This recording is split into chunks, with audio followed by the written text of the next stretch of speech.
Hola, ¿qué tal? Bienvenidos a Tecnópolis. Hoy dedicaremos gran parte del programa a conocer mejor una enfermedad que sufren alrededor de 6.000 personas en la comunidad autónoma vasca, la enfermedad de Parkinson. De todos modos, no será el único tema que abordemos hoy. Comenzamos con el sumario.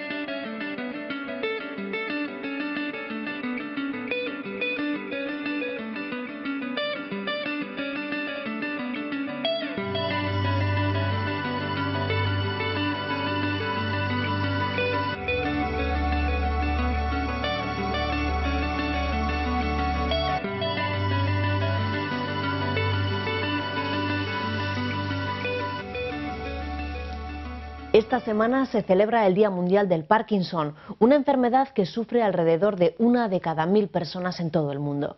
El Parkinson es un proceso de causa desconocida que se caracteriza por una pérdida progresiva de las neuronas cerebrales que producen dopamina. La dopamina es esencial para moverse de modo ágil y coordinado. De momento no existe cura, pero se está investigando. Hemos invitado a nuestro plató a Charo Sánchez Pernaute, investigadora de la Fundación Inbiomed de Donostia. Inbiomed se dedica a la investigación de células madre y medicina regenerativa y una de sus líneas principales de trabajo está dedicada precisamente a la enfermedad de Parkinson. Hola Charo, gracias por acudir a Tecnópolis. Muchísimas gracias por la invitación. Antes de comenzar con la entrevista, de todas maneras, queremos mostraros un testimonio que hemos grabado hace pocos días con una persona que padece Parkinson. Es la primera vez que esta mujer reconoce públicamente su enfermedad y lo ha hecho ante nuestras cámaras. Esta es la entrevista que nos ha concedido Arguine Gallastegui.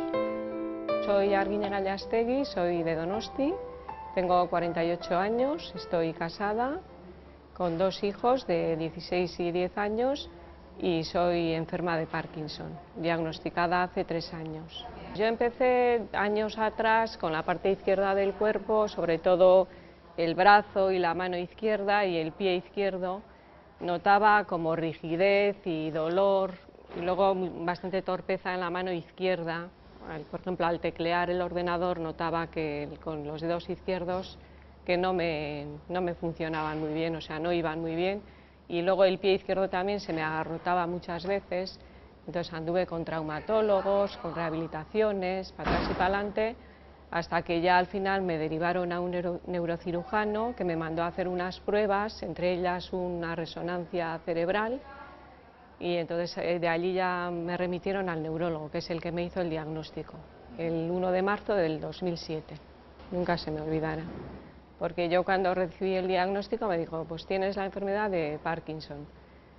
Me quedé tan bloqueada que lo único que le pregunté fue, ¿y voy a poder hacer una vida normal? Y la contestación fue, una vida razonablemente normal. Y ahí me quedé. Entonces, fue un duro golpe.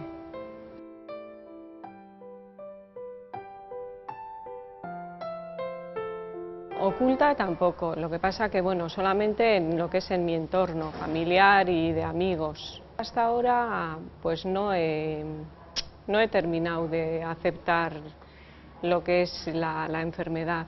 O sea, fue un duro golpe cuando me lo diagnosticaron y he tardado bastante tiempo en tratar de entenderlo y de aceptar que tengo la enfermedad.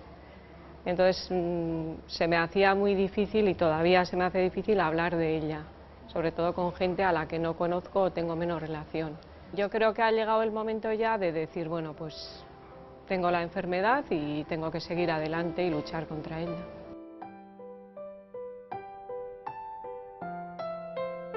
No conocíamos la enfermedad, o sea, pensábamos que era una enfermedad que solamente se daba en personas mayores y de la que no conocíamos nada. Y a mí lo que más me impactó también fueron dos palabras que me dijo el neurólogo, que me dijo que era una enfermedad crónica y degenerativa. Entonces es cuando empecé ya con la medicación, seguía trabajando y a la vez tomé parte en un ensayo clínico de un medicamento nuevo. Y entonces, bueno, la experiencia fue bastante mala porque, bueno, no dormía, no podía seguir el ritmo de trabajo y en septiembre ya tuve que dejar tanto el trabajo como el ensayo clínico.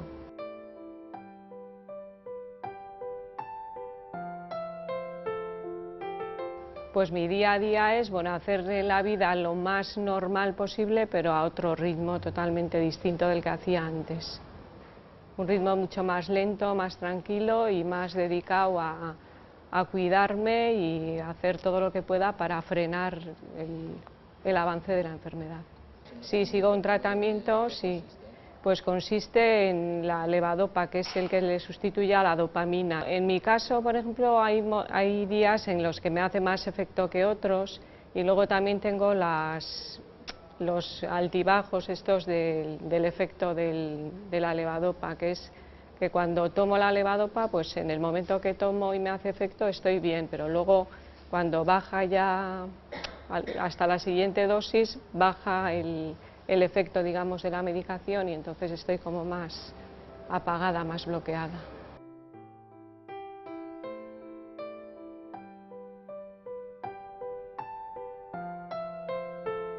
En enero del 2008 entré en contacto con la asociación Aspargi, entonces soy socia desde entonces y ha sido de gran ayuda porque las actividades que te ofrecen, pues yo creo que son muy importantes, aparte de la medicación, para tratar de superar la enfermedad, como puede ser la fisioterapia dedicada exclusivamente a la enfermedad de Parkinson, luego también los masajes que te dan, la logopedia, la ayuda psicológica muy importante, talleres de relajación y de memoria.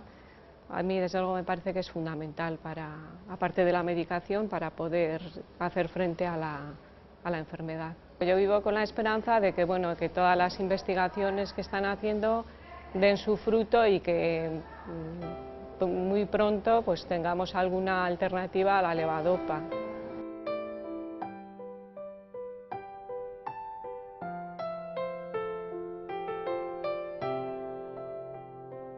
Charo, retomando las últimas palabras de Arguiñe que acabamos de escuchar, ¿existe motivo para la esperanza? Sí, yo creo que esperanzas siempre tenemos que tener, sobre todo en este tipo de enfermedades degenerativas, en que todavía uno de los problemas fundamentales es que desconocemos mucho cuál es el proceso que lleva a la degeneración, en este caso de las neuronas. Entonces confiamos en que cuando entendamos mejor los procesos que conducen a la degeneración, encontraremos formas mejores de tratarlos, de forma que sí hay esperanza. ¿Vosotros en Inbiomed trabajáis en algún momento o tenéis contacto en algún momento, contacto directo con los enfermos de Parkinson, como por ejemplo como con Arguiñe Gallastegui, con enfermos como Arguiñe? Bueno, yo soy neuróloga. Aparte, ahora llevo muchos años haciendo solo investigación, pero vamos, he trabajado mucho con enfermos de Parkinson. Y de vez en cuando, de hecho, pues hace unos meses estuvimos en la asociación de Parkinson de aquí, en Aspargi, y pues también con motivo de explicar un poco lo que son las células madre, qué tipo de terapias, en qué estamos trabajando y estas cosas, por tener ese contacto con los pacientes, pero contacto directo en el sentido de tratar enfermos, no. Claro. Cuéntame qué estáis exactamente investigando en estos momentos en Inbiomed. Pues mira, nosotros estamos trabajando fundamentalmente con células madre, con tres objetivos, o bueno, en realidad dos objetivos fundamentales. Uno es el tener unas células que sean adecuadas para terapia celular, porque como ya sabes, como ha dicho Arguiñe, Arguiñe, sí. El tratamiento es la sustitución de la dopamina utilizando fármacos como la levodopa. Y esta sustitución farmacológica no es fisiológica. Nosotros pensamos que las neuronas dopaminérgicas, cuya función es hacer eso, es el suministrar la dopamina necesaria en cada momento de una manera regulada, son la mejor forma de reemplazar las neuronas que están perdidas. Entonces, esa es una de las líneas en las que estamos trabajando. Encontrar la forma de, a partir de células madre, diferenciarlas a neuronas dopaminérgicas que luego podamos utilizar de una forma segura y eficiente en pacientes con Parkinson. Y luego, otra de las líneas muy importante que cada vez está tomando mayor protagonismo por el hecho de la reprogramación es el tener neuronas que nos permitan estudiar los problemas que sufren los pacientes con la enfermedad, en los que podamos identificar mecanismos de degeneración y podamos ensayar nuevos tratamientos, moléculas o fármacos incluso, y que sean modelos más predictivos de lo que puede suceder en los pacientes cuando traslademos la investigación en esos fármacos a la clínica, porque uno de los problemas que tenemos ahora mismo es el trasladar lo que vemos en investigación básica a los pacientes, y entre otras cosas es porque no tenemos modelos predictivos adecuados. Entonces, en las enfermedades neurodegenerativas, sobre todo porque las neuronas no son accesibles, obviamente, no podemos cogerle una muestra de una neurona y hacer las pruebas ahí. Entonces, hasta ahora que tenemos la capacidad de derivar esas neuronas de células madre o de células reprogramadas, pues no hemos tenido esa posibilidad de tener un ensayo que nos permita investigar en lo que realmente está sucediendo en esas neuronas. Pensamos que con ese conocimiento seremos capaces de identificar nuevos tratamientos que pueden o no ser farmacológicos en el sentido como entendemos los fármacos píldoras, ¿no? O pueden ser otro tipo de estrategias. Y a nivel práctico, en el día a día, en Inbiomed, ¿cómo realizáis ese trabajo? ¿De dónde vienen las células? ¿Qué es lo que manipuláis? Cuéntame. Células. Células. Pues tenemos células madre embrionarias, que estamos trabajando con líneas derivadas en el Centro de Medicina Regenerativa de Barcelona por la doctora Veiga. Y tenemos también algunas líneas. Estas células lo que son líneas celulares, o sea, nosotros podemos cultivarlas y propagarlas de forma indefinida sin que pierdan sus características de célula madre, que tienen toda la potencialidad, la capacidad de proliferación y de, en determinadas circunstancias, diferenciarse a los linajes que nosotros consideremos, o en nuestro caso neuronas dopaminérgicas u otro tipo de neuronas. Y trabajamos fundamentalmente con este tipo de neuronas. También tenemos algunas líneas celulares que proceden de células somáticas que han sido reprogramadas, y también estamos trabajando un poquito en otros tipos de células madre del adulto y con tejidos para validar o para investigar pues moléculas que encontramos que pueden tener algún efecto en otros, pues en modelos animales, por ejemplo. También tenemos una parte del trabajo que hacemos en esto. A día de hoy ya existen tratamientos sustitutivos de la dopamina, como hemos podido escuchar que nos contaba Arguiñe. El que vosotros proponéis o el que vosotros queréis conseguir, ¿qué sería? ¿Sustitutivo o complementario? ¿O no se puede decir? Yo pienso que la terapia celular, si fuera realmente eficiente, podría ser por sí misma suficiente. O sea, si logramos que funcione y logramos hacerlo en un estadio donde la degeneración no esté demasiado avanzada, que ese es uno de los problemas también, ¿no? Que si solamente vamos a poder tratar a los enfermos cuando ya están muy, muy, muy avanzados, pues entonces no vamos a poder reemplazar todo lo que se ha perdido de función. Pero en caso de que fuera totalmente eficiente, pudiéramos trasplantar todas las neuronas dopaminérgicas, podría bastar por sí misma. De todas formas, no lo sabemos, no sabemos si. Y luego el objetivo último, digamos, de todo este otro trabajo en el que también tenemos muchos proyectos, como te comentaba, es el encontrar formas de detener el proceso degenerativo. Y entonces, en ese caso, evidentemente las neuronas que se han perdido de la dopamina que falta, hay que sustituirla, porque no sabemos, la regeneración por sí mismo del cerebro todavía sí que está muy lejos. Pero salvo eso, pensamos que pueden ser terapias que no requieran de una complementación farmacológica. Si algún día conseguís crear esas neuronas dopaminérgicas, luego a la hora de la realidad, a la hora de la verdad, ¿cómo se aplicarían en el enfermo? ¿Sería en forma de pastilla, de inyección? ¿Cómo nos tenemos que imaginar esa aplicación? Inyectadas. Ahora mismo se han realizado unos 300 o 500 trasplantes con células fetales, mesencefálicas fetales humanas en pacientes con Parkinson. Entonces, con esa experiencia de dónde colocar las células, cómo distribuirlas en el cerebro, qué problemas ha habido de inflamación, de falta de integración en el cerebro del huésped, etcétera. Todo eso es algo que ya llevamos aprendido para, en el caso de que con las células madre embrionarias tuviéramos suficiente número de neuronas y sobre todo fueran seguras, porque que no fueran capaces de generar tumores, claro. Podríamos hacer un tratamiento que sería quirúrgico, implantando esas neuronas en el cerebro del individuo, de forma que estas neuronas saben cómo reconectar con sus dianas y establecer las conexiones sinápticas para restaurar la función. Esa es la idea. Esa es la idea, sí. La idea ideal. La idea ideal. ¿Y tiene fecha? No. Esa es la pregunta del millón, no se puede todavía. No, pero no tiene fecha sobre todo porque siempre tratamos de explicar que el progreso en investigación no es lineal. Existen muchas...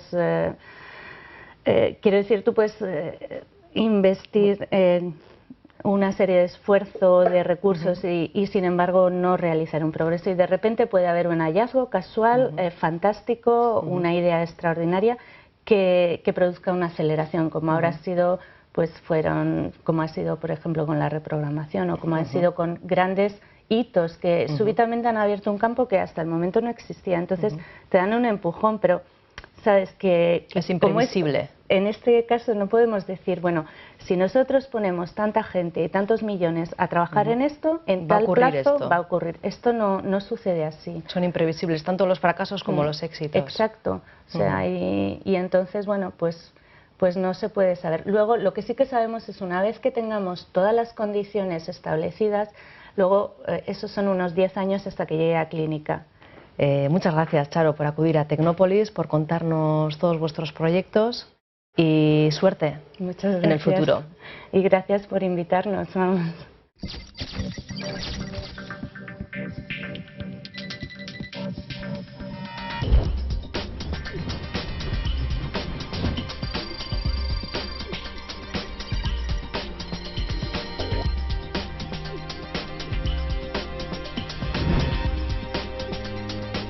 Entre la costa africana y la isla de Madagascar se extiende una gran barrera de coral. Se calcula que son más de 1 millón las especies que viven en los arrecifes coralinos o en su entorno. Pero el cambio climático amenaza los corales, no solo por el aumento de la temperatura del agua, sino también por la acidificación de las aguas superficiales, ya que el aumento de CO2 en la atmósfera reduce la capacidad de los corales para formar su esqueleto. Los organismos coralinos no pueden adaptarse naturalmente a estos cambios porque son 1000 veces más rápidos que los ocurridos durante los 420.000 últimos años.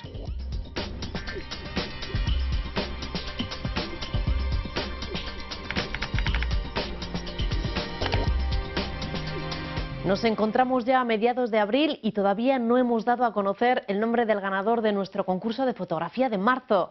Pero tranquilos, porque no nos hemos olvidado. Ya hemos decidido cuál es la foto ganadora, una única entre las 80 que hemos recibido. Enseguida os lo desvelaremos, pero antes sepamos dónde se esconden los insectos en invierno.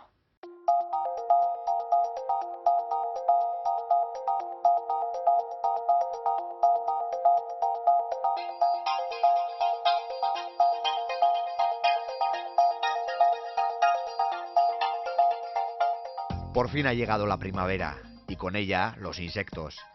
¿Pero alguna vez te has preguntado dónde han estado durante todo el invierno?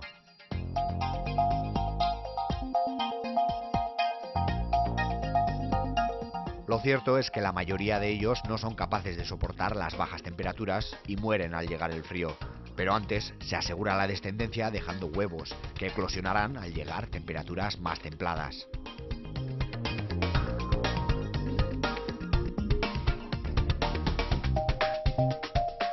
Algunos insectos, como las mariquitas, pasan el invierno durmiendo en lugares resguardados.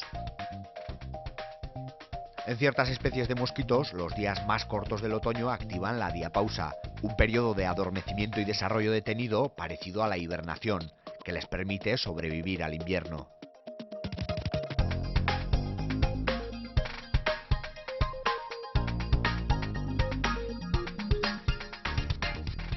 Hay incluso insectos que migran a climas más cálidos. Las más conocidas son las mariposas monarcas, cuyos viajes duran más que la vida de cualquier otra mariposa. Se trata de uno de los pocos insectos capaces de hacer rutas transatlánticas y a día de hoy aún se está investigando cómo se las arreglan para volver a los mismos lugares de invernada generación tras generación.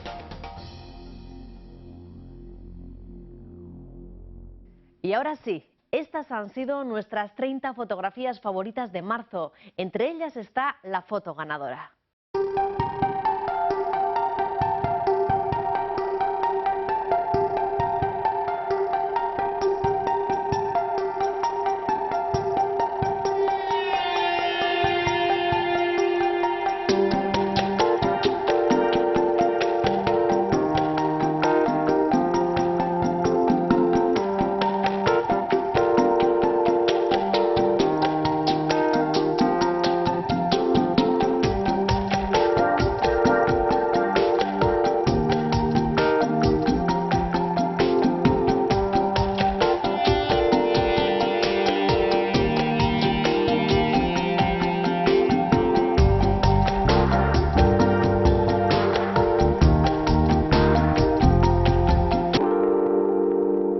Finalmente, la fotografía que según nuestro jurado ha merecido el premio de un ordenador ultraportátil ha sido esta.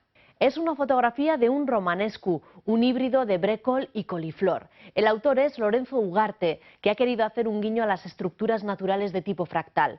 Lorenzo nos explica en su mail que con los fractales se pueden explicar las complejas formas encontradas en la naturaleza, como las nubes, las montañas o los vegetales, como el romanescu de la fotografía. Enhorabuena, Lorenzo. Pronto nos pondremos en contacto contigo para hacerte llegar un ordenador ultraportátil. Al resto os queremos dar las gracias y animaros a seguir participando. Dentro de 3 semanas repartiremos otro ordenador. Dejamos los fractales para mirar más lejos, al espacio. En el siguiente reportaje vamos a conocer el mayor satélite científico construido en Europa hasta el momento. Se llama XMM Newton, pesa 3.800 kilos y mide 10 metros de largo. Su misión consiste en detectar las fuentes de rayos X del espacio. El observatorio espacial acaba de cumplir 10 años en órbita.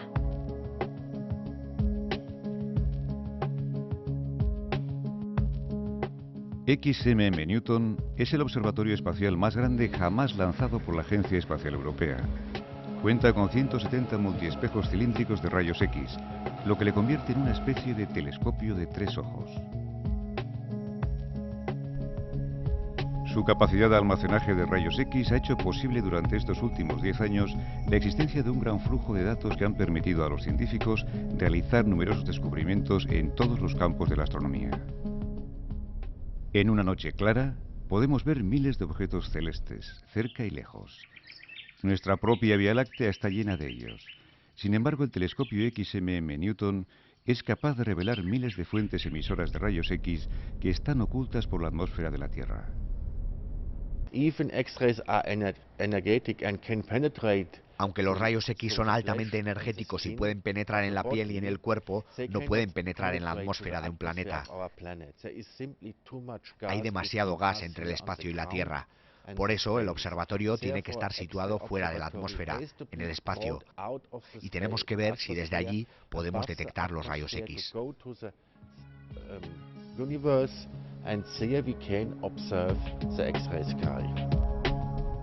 Los rayos X se producen en condiciones extremas y con frecuencia como consecuencia de acontecimientos celestes dramáticos, por ejemplo en agujeros negros.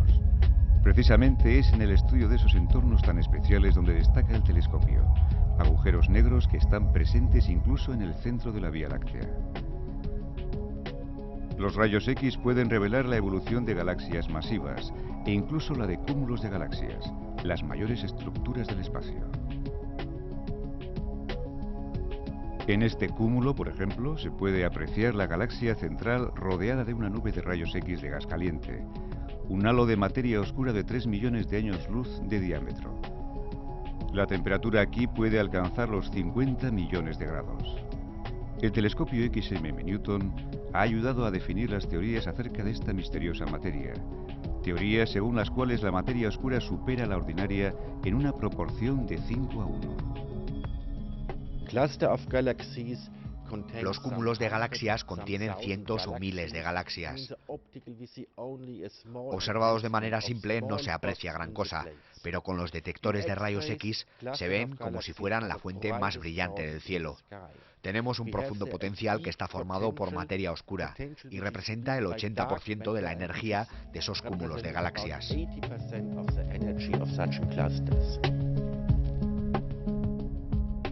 Tras permanecer en el espacio durante 10 años, la misión del telescopio XMM Newton se ha prolongado hasta el 2012, aunque en adelante trabajará conjuntamente con el Observatorio de Infrarrojos Herschel para desentrañar los misterios de la formación de las estrellas, ya que los astrofísicos han observado regiones de viveros de estrellas donde la emisión de rayos X modifica la química y la composición y estimula los procesos de erosión. La misión de la agencia ESA ha estudiado los elementos químicos pesados que las estrellas dispersan al final de su existencia, cuando explotan como supernovas. Esta, captada en la galaxia espiral M100 y rodeada por un círculo, fue tomada por la cámara de monitorización óptica del telescopio. La cámara de rayos X del mismo telescopio también ha analizado el aspecto del punto anaranjado. Tras compararlo con los datos obtenidos años antes con el ROSAT, uno de los telescopios predecesores del XMM Newton, se revela que la supernova no se ha atenuado como se esperaba. XMM Newton y Chandra, la misión homóloga de la NASA, también han detectado las huellas de la supernova más antigua nunca antes registrada, la SN185, una explosión que ya fue observada hace 2000 años por astrónomos chinos. Más cerca de casa, cabe destacar que el Observatorio Espacial Europeo ha contribuido a una mejor comprensión del sistema solar, revelando, por ejemplo, la influencia de la interacción del viento solar con la magnetosfera de Júpiter. Se ha demostrado que la atmósfera de Marte es mucho más grande de lo que se pensaba, y se ha confirmado que los cometas de hielo emiten rayos X. Hace pocos meses el Observatorio Espacial ha cumplido su primera década en el espacio, y todavía podría cumplir otra, ya que las peticiones de los astrónomos para utilizarlo son 7 veces mayores que el tiempo de observación disponible.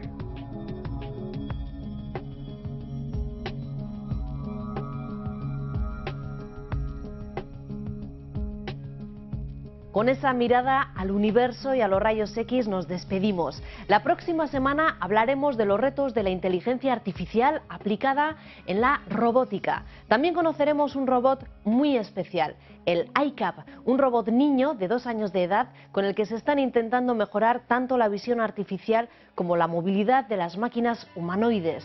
Os contaremos más cosas dentro de 7 días en Tecnópolis. Gracias por estar ahí. Agur.